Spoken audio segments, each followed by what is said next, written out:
بسم اللہ الرحمن الرحیم۔ قسط نمبر 891، فتویٰ مورخہ جون 2023، شق 2۔ دعوتی کام اور اس کا اسلوب۔ الحمدللہ وحدہ والصلاة والسلام علی من لا نبی بعدہ، اما بعد۔ نومبر 2021 میں مولانا سلمان صاحب بجنوری، استاد دارالعلوم مقبوضہ نے بھی ایک طویل بیان فتوے کی شکل میں عمارت والی تبلیغ پر داغا تھا، اور وہی ساری باتیں دہرائی جو عام معترضین تبلیغی جماعت کے خلاف 100 سال سے دہراتے آ رہے ہیں۔ مثلاً مساجد میں جھگڑے، آپسی اختلاف، علمی حلقوں کی مخالفت، علماء کی ناقدری، بال بچوں کو بے آسرا اور بے سہارا چھوڑ کر نکل جانا۔ اللہ تعالیٰ ان معترضین کو ہدایت عطا فرمائے کہ ان کے اعتراضات حسد کی وجہ سے ہوتے ہیں، اور انہی اعتراضات میں ہم تبلیغ والوں کی ترقی پنہاں ہیں۔ میری تعریف پر نہ خوش ہے وہ یہ ہے کرم ان کا کہ ان کے حسن کی توہین ہے یہ آفرین میری۔ خدا شاہد ہے سچ کہتا ہوں میں دن رات روتا ہوں، مگر نم ہے نہ یہ آنکھیں نہ تر ہے یہ آستین میری۔ ادھر ہے ناز اپنی گرمی محفل پہ ساقی کو، ابھی چکھی نہیں اس نے شراب آتشی میری۔ حضرات معترضین، علماء کرام صاحبان، چند باتیں ذہن نشین کر لیں۔ ہم نے عرصے دراز سے دارالعلوم والوں پر لکھنا چھوڑ دیا تھا، مگر آپ نے اپنے اسی مہینے کے 27 صفحات کا فتویٰ لکھ کر ہماری امیر اور ہماری تبلیغ پر پھر سے تبرہ کیا۔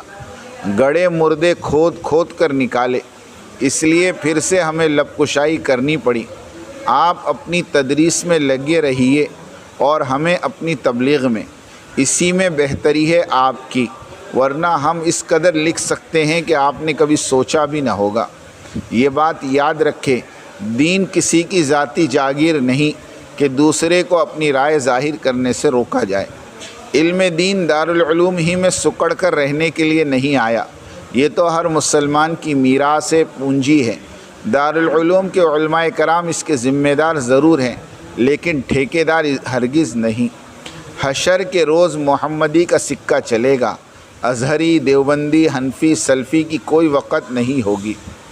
اپنے ہی منہ سے اپنے مشرب کی مدح سرائی عجب کی معراج ہے۔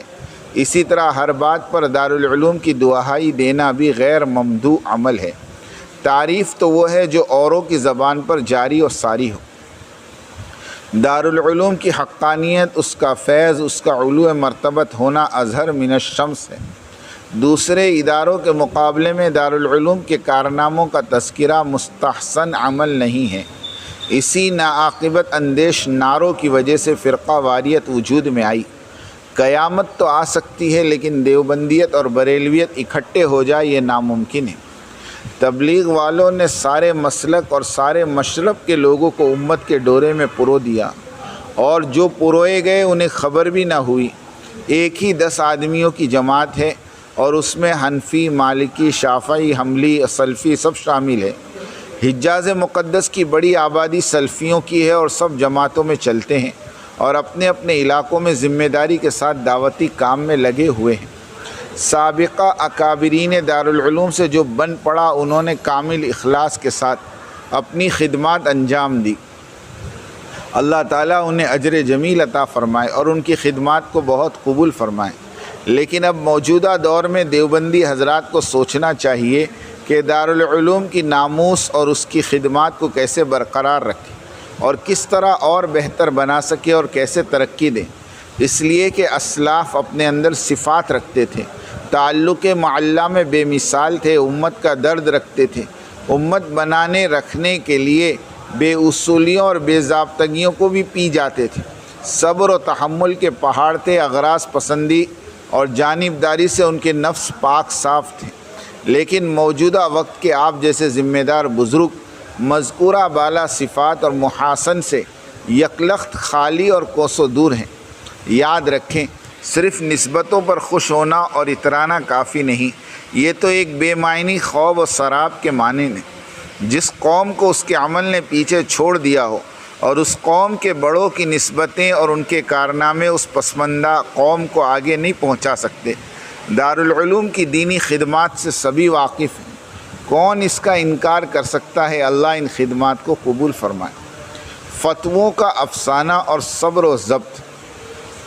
علامہ کیدانی نے تشہد میں رفع سبابہ یعنی تشہد میں انگلی اٹھانے کے عمل کا انکار کر دیا اور اعلان کر دیا کہ یہ عمل غیر مشروع ہے۔ اس وقت کے شیخ المشائخ حضرت ملا علی قاری رحمۃ اللہ علیہ نے یہ کہتے ہوئے کہ ہم تعویلات کے ذریعے اس مسئلے کو دبا دیتے ہیں، ورنہ علامہ کیدانی پر کفر کا فتویٰ صادر ہو سکتا ہے۔ بات کو دبا دیا گیا ورنہ سارے بلخان میں تباہی مچ جاتی۔ اور علامہ کیدانی کوئی معمولی مولوی نہیں تھے، ان کی تصنیف خلاصہ کیدانی ان کے تبحر علمی کا جیتا جاگتا شاہکار ہے۔ اسی طرح ہمارے وقت کے معروف مفتی زرولی خان صاحب، جنہوں نے شوال کے 6 روزوں کو غیر شرعی، بدعت اور یہودیوں کی سنت کا نام دیا۔ فائدہ، کن کن باتوں کو روئیں، جو جس کے جی میں آئے وہ فتویٰ دے دیتا ہے۔ اگر تعاقب کرے تو کہہ دیا جاتا ہے کہ یہ تو حضرت موصوف کے تفردات میں سے ہے۔ حضرت محمد بن احمد بن قاسم نانوتی صاحب اور سر سید احمد خان صاحب کے عقائد باطلہ سے کون واقف نہیں؟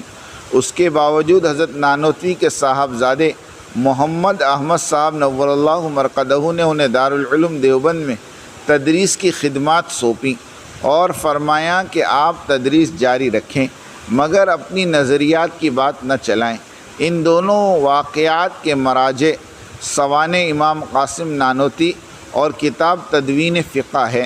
ان دونوں کتابوں کے مصنف رئیس القلم محقق علامہ مناظر احسن گیلانی رحمۃ اللہ علیہ۔ دعوت انصاف، اہل علم اور مفتیان عظام اور علماء کرام بتلائیے، علامہ کیدانی کا انکار رفع سبابہ اور سر سید صاحب کے عقائد باطلہ کے مقابلے مولانا سعد صاحب کی بیانی تشریحات اور توضیحات کی کیا حیثیت تھی، سوائے اس کے کہ دعوتی حمیت اور اپنے متبعین کو جوش اور جذبہ دلانا تاکہ وہ اس دعوتی کام میں اور بھی زیادہ منہمک ہو جائیں۔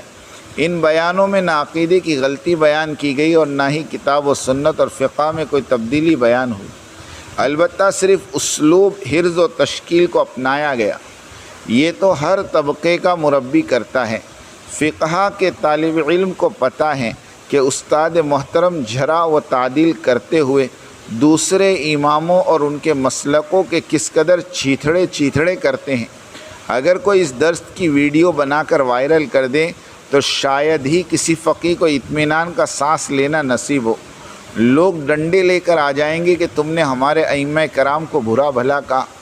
ابھی چند روز قبل کی بات کر لی جائے کہ درس بخاری کے دوران مفتی ابوالقاسم نعمانی صاحب نے مولانا سعد صاحب کی بھوپال والی تقریر پر نقد اور تنقیر والا جارحانہ رویہ اختیار فرمائے اور وہ تقریر وائرل ہو گئی تو اس کا نتیجہ کیا نکلا دنیا تمام نے دیکھا اور خوب دیکھا۔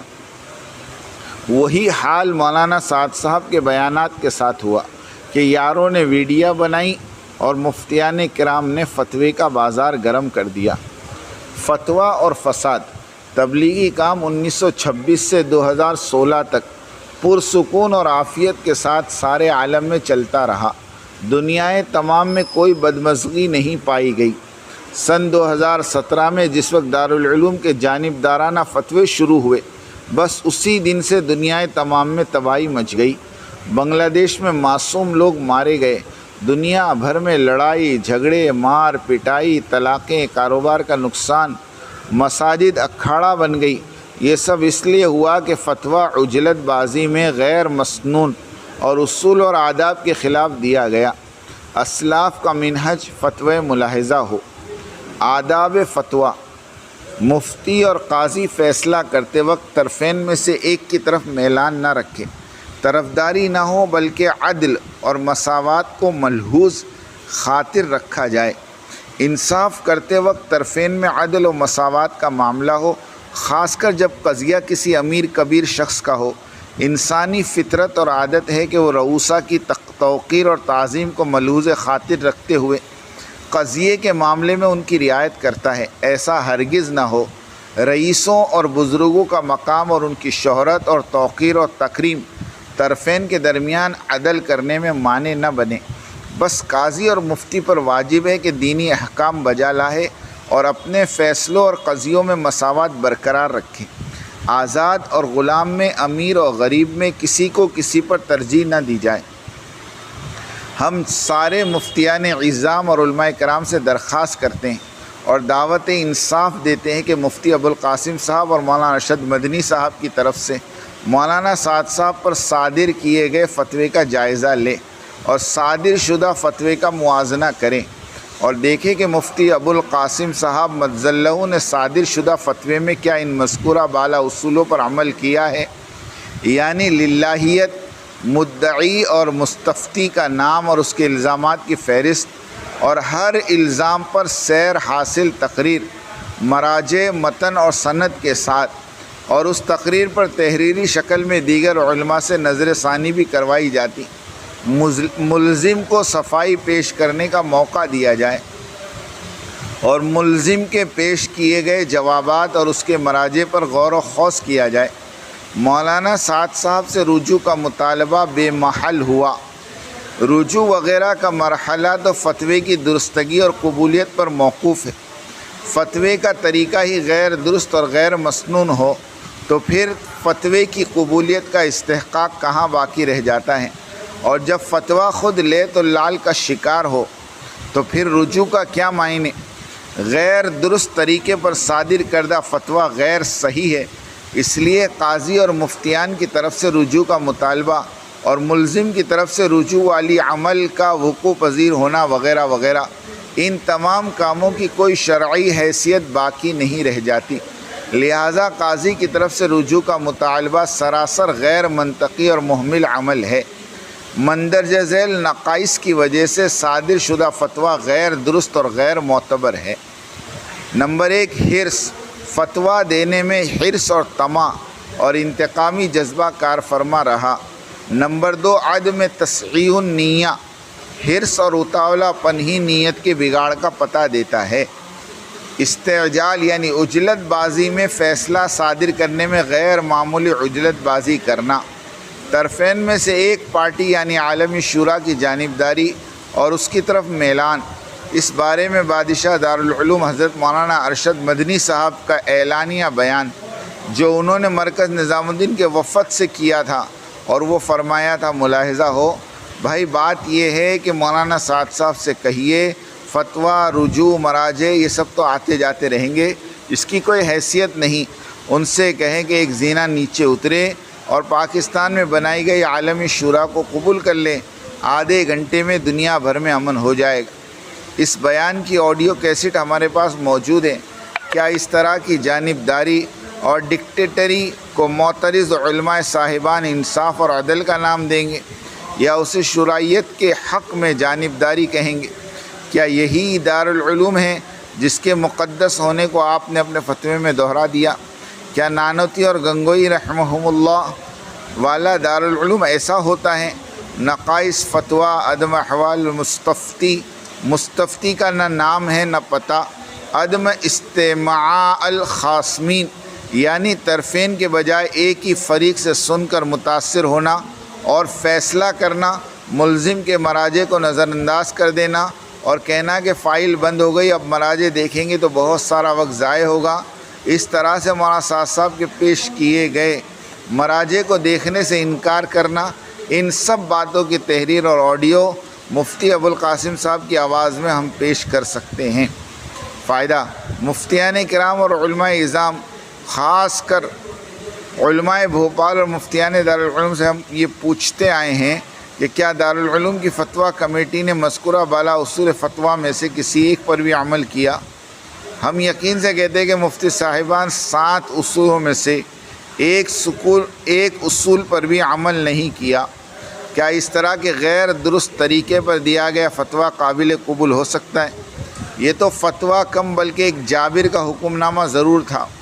اسی طرح کے حکم نامے ظالم اور جابر حکمرانوں کے ایوانوں سے تو صادر ہو سکتے ہیں، لیکن نانوتی اور گنگوہی قدس سرہما کے مادر علمی دارالعلوم کے انصاف قدے سے تو ایسے جابرانہ اور صفاقانہ فتویٰ ہرگز صادر نہیں کیے جا سکتے۔ کیا ہمارے اکابرین دارالعلوم ماضی میں اس طرح کے فتوے صادر فرمایا کرتے تھے؟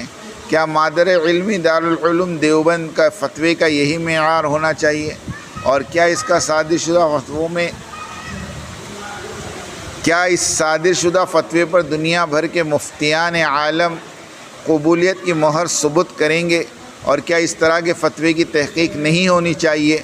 بینوا وتؤجروا، فتویٰ دینے کا 11واں اصول۔ فتویٰ دینے میں سب سے زیادہ سنگین اور خطرناک پہلو یہ ہے کہ مفتی فتویٰ ایسے ہی دے دے بغیر کسی علم اور دلائل کے۔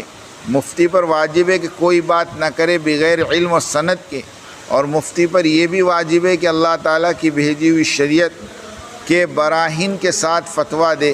اس لیے اگر مفتی کا لوگوں کے درمیان فتویٰ دینا درست طریقے پر نہیں ہوا تو مفتی بھی گمراہ ہوگا اور اس کے ساتھ لوگ بھی گمراہ ہوں گے۔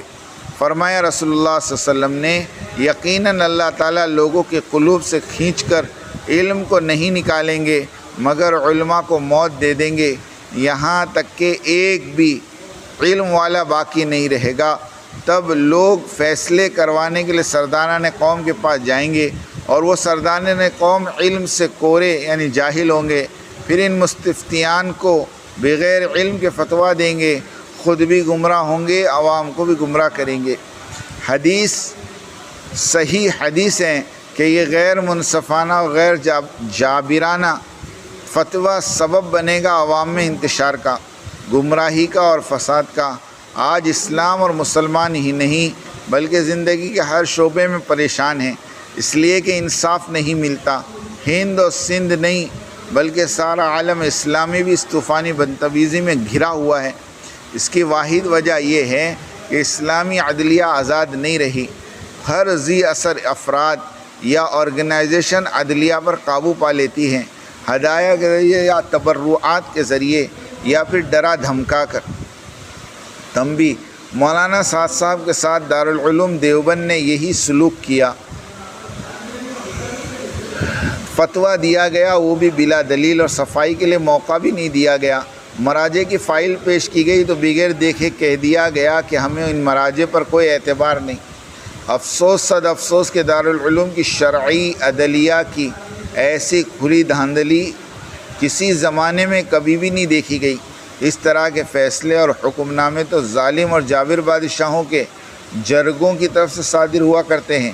ہم نے تو یہی پڑھا ہے کتابوں میں، ہم نے تفصیل کے ساتھ 18 اصول اور آداب فتویٰ لکھ چکے ہیں۔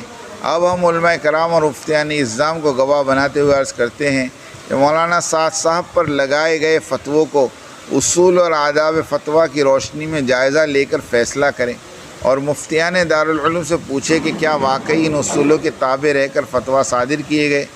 ہم اپنے موقف پر اٹل رہیں گے جب تک کہ دارالعلوم دیوبند اور اس کی فتویٰ کمیٹی کے چیف عدد مفتی ابوالقاسم صاحب مجزلہ تحریر فرما کر تحریراً ہمیں اور ساری تبلیغی عوام کو اصل واقعے سے مطمئن کر دیں۔ آخر کیا بات ہوئی کہ ایک معتبر ادارہ دارالعلوم فتویٰ دینے میں اس طرح کی غیر ذمہ دارانہ اور غیر پروفیشنل اور اسلوب فتویٰ کے یکسر خلاف والی راہ کیوں اختیار کی؟ اب اس غیر مسنون، غیر ممدوح، غیر منطقی فتووں کی وجہ سے ساری امت مسلمہ پر جو پریشانی ٹوٹ پڑی ہے اس کی ذمہ داری کسی کے سر ڈالوں گے، اور اس کے تدارک کی کیا شکل ہوگی؟ فائدہ: شریعت مطہرہ کے مندرجہ ذیل اصول فتویٰ پر نظر ڈالیے۔ مفتی ہر بات کو دلیل سے بیان کرتے ہیں، اب ایسا نہ ہو تو مفتی گمراہ ہوگا اور مستفتی بھی، اور یقیناً ایسا ہی ہوا، اور اس فتوے کے سبب عوام انتشار اور فساد کا شکار ہو گئی، اور اس طرح کا غیر شرعی فتویٰ اور فیصلہ علم دین کے دنیا سے اٹھ جانے کے مترادف ہیں۔ اللہ تعالیٰ انسانیت کے عمومی ہدایت کے فیصلے فرمائیں۔ آمین۔ وآخر دعوانا ان الحمد للہ رب العالمین۔